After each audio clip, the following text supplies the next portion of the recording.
सुंदर साथ जी, हम बात कर रहे थे श्री कृष्ण प्रणामी धर्म। हम सोचते हैं कि अभी वर्तमान समय में संसार की आबादी जो है ना, वो करीबन 800 करोड़ की आबादी है।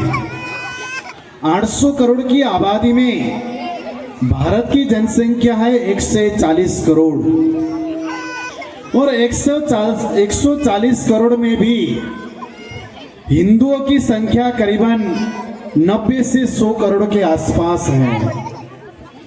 100 करोड़ पकड़ के चले तो उसमें भी सनातन धर्म, श्री कृष्ण प्रणामी धर्म हो, रामानंद संप्रदाय का धर्म हो, या तो स्वामीनारायण संप्रदाय हो, लिम्बार्क संप्रदाय हो, राधा वल्लभ संप्रदाय हो, जितने भी संप्रदाय क्यों न हो, उनका मूल सनातन है। और श्री कृष्ण प्रणामी धर्म भी सनातन का एक अभिन्न अंग है। 28वें कलयुग में निजानंद संप्रदाय की जब हम बात करें तो 28वें कलयुग में कुछ ऐसे घटना घटी, कुछ ऐसा बनाव बना। बाकी तो श्री कृष्ण प्रणामी धर्म तो सनातन धर्म है, अनादि काल से, जब से ये संसार बना है और जब तक ये संसार रहेगा तब तक श्री कृष्ण प्रणामी धर्म तो रहेगा ही रहेगा। इसलिए उसको सनातन कहा गया है। सनातन का अर्थ होता है न आदि न अंत। लेकिन 28वें कलयुग में ऐसा कुछ घटना घटी जिसके कारण निजानंद संप्रदाय की स्थापना हुआ। क्योंकि हम सब सोचते हैं, आप देखिए भारत की जनसंख्या और कृष्ण प्रणामी, कृष्ण को मानने वाले जनसंख्या कितने हैं, निजानंद संप्रदाय को मानने वाले भक्त सुंदर साथ कितने हैं। निजानंद संप्रदाय श्री कृष्ण प्रणामी धर्म इतना सहला और इतना आसान और इतना सहजता से मिलने वाला धर्म या संप्रदाय नहीं है।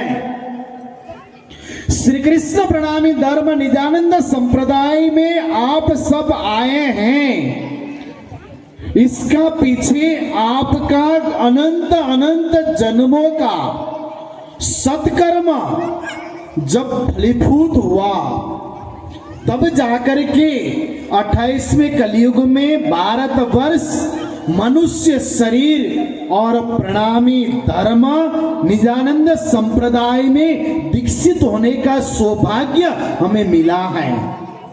लेकिन हम समझते नहीं हैं, हम सोचते हैं ये तो सहजता से मिल गया। नहीं, करोड़ों करोड़ों जन्म साधना, तपस्या, उपासना, यज्ञ, ध्यान, गुफाओं में, कंदराओं में, जंगलों में जाकर के ऋषि महर्षियों ने किया होगा। और जिन देवी देवताओं को प्रसन्न करके उन्होंने अखंड मुक्ति की कामना उन देवी देवताओं से किया होगा कि हमें इस संसार से हमें अखंड मुक्ति चाहिए। तो उन्होंने कहा होगा, आप संसार के जो कुछ भी भौतिक जगत के सुख शांति के साधन मांगिए, पदार्थ मांगिए, वो मैं आपको जरूर दूंगा या दूंगी, लेकिन अखंड मुक्ति प्रदान करने की सामर्थ्य हमारे पास नहीं है। अगर आपको चाहिए तो 28वें कलयुग में अब मनुष्य शरीर, मनुष्य तन धारण करके आइएगा, क्योंकि 28वें कलयुग में ऐसे परमात्मा, ऐसे ब्रह्म आत्मा अपने दिव्य धाम से ब्रह्म अंगनाओं के साथ में इस जगत में आने वाले हैं।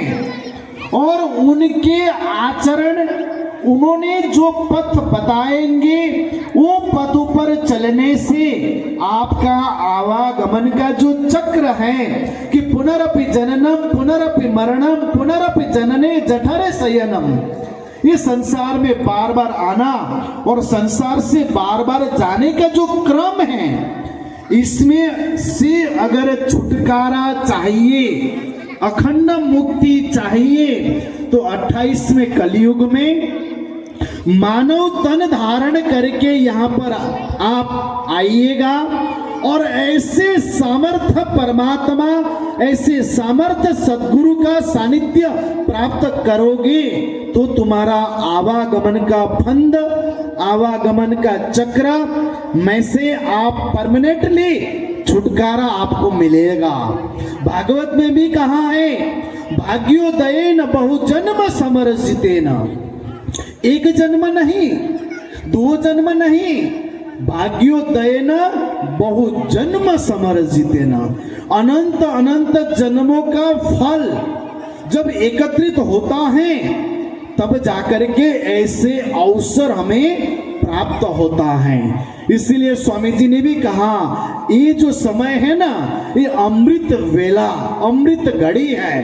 ये अमृत घड़ी इसीलिए है कि इस अवसर में अगर हम चाहें कि हमें अखंड मुक्ति चाहिए तो सहजता से मिल जाता है।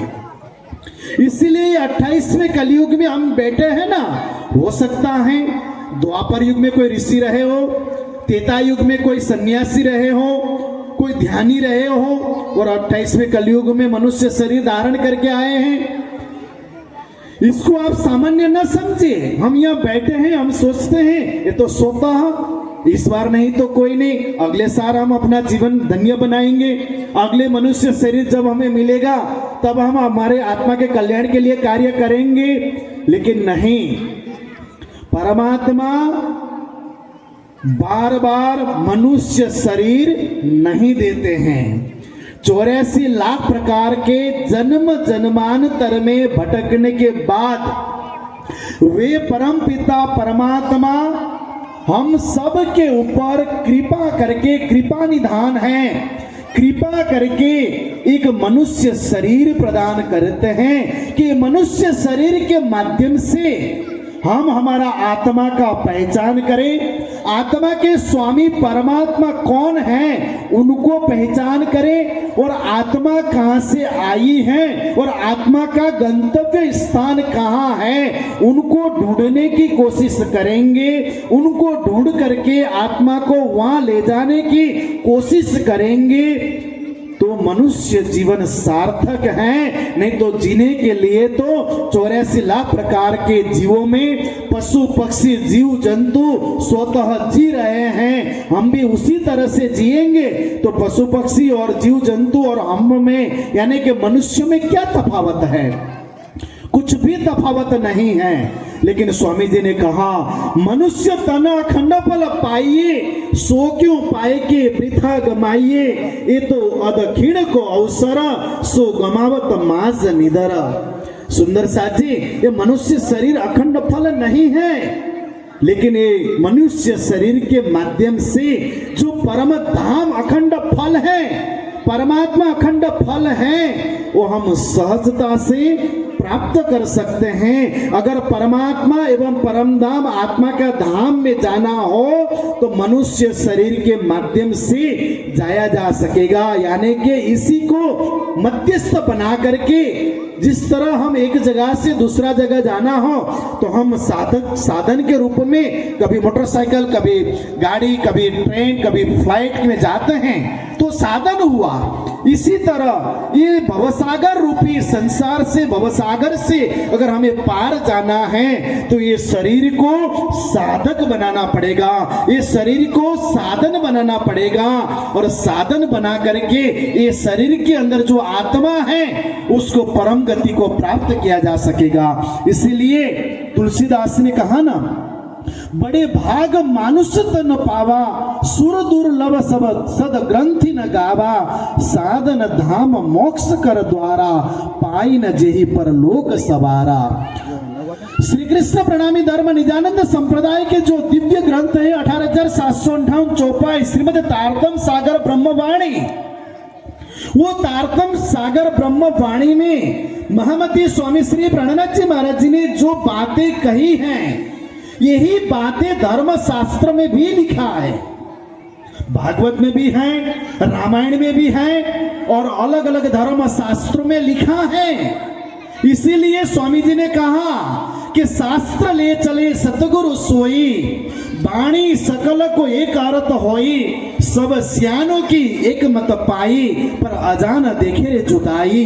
ये जो 28वें कलयुग में जो धर्म शास्त्र आए हैं ना, ये भी ब्रह्म सृष्टियों के लिए ही आया है, क्योंकि उनके अंदर भी ब्रह्म सृष्टि आने वाले हैं। ये बात को साक्षी के रूप में, प्रमाण के रूप में वहां पर दिखाया गया है, वहां पर बताया गया है, वहां पर लिखा गया है।